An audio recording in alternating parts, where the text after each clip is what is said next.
युधिष्ठिर के युवराज पद पर अभिषिक्त होने के बाद दुर्योधन ने देखा कि भीमसेन की शक्ति तो असीम है और अर्जुन का अस्त्र ज्ञान तथा अभ्यास भी विलक्षण है। यह सब देखकर दुर्योधन का कलेजा जलने लगा। उसने कर्ण और शकुनी के साथ मिलकर पांडवों को मारने के बहुत से उपाय किए, परंतु पांडव सबसे बचते गए। पांडवों ने विदुर की सलाह से यह बात किसी पर भी प्रकट नहीं की। नागरिक और पूर्ववासी भी पांडवों के गुणों को देखकर जहां कहीं चबूतरों पर इकट्ठे होते, सभा करते, वहीं इस बात पर जोर डालते कि पांडु के ज्येष्ठ पुत्र युधिष्ठिर को ही राज्य मिलना चाहिए। धृतराष्ट्र को तो पहले ही अंधे होने के कारण राज्य नहीं मिला, अब वे राजा कैसे हो सकते हैं। शांतनु नंदन भीष्म भी बड़े सत्यसंध और प्रतिज्ञा परायण हैं।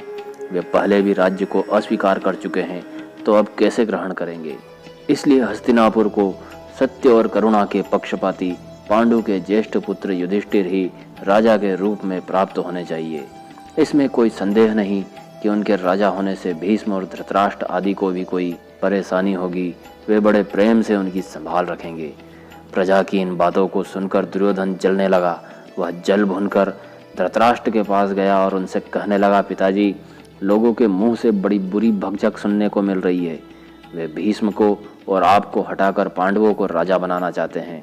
पितामह को तो इसमें कोई आपत्ति नहीं है, परंतु हम लोगों के लिए यह बहुत बड़ा खतरा है। पहले ही भूल हो गई, पांडु ने राज्य स्वीकार कर लिया और आपने अपनी अंधता के कारण मिलता हुआ राज्य भी अस्वीकार कर दिया था। यदि युधिष्ठिर को राज्य मिल गया तो फिर यह उन्हीं की वंश परंपरा में चलेगा और हमें कोई नहीं पूछेगा।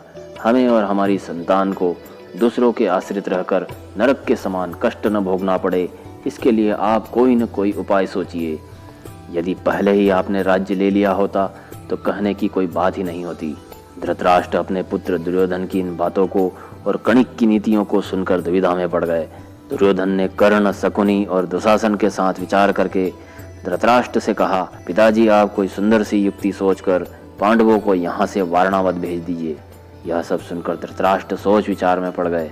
दोस्तों, कुछ इस प्रकार से धृतराष्ट्र और दुर्योधन ने मिलकर पांडवों को वारणावत भेजने की योजना बनाई। मित्रों, आपको यह जानकारी अगर अच्छी लगी हो तो इस वीडियो को लाइक शेयर करें और चैनल को सब्सक्राइब करें। धन्यवाद। जय श्री कृष्ण।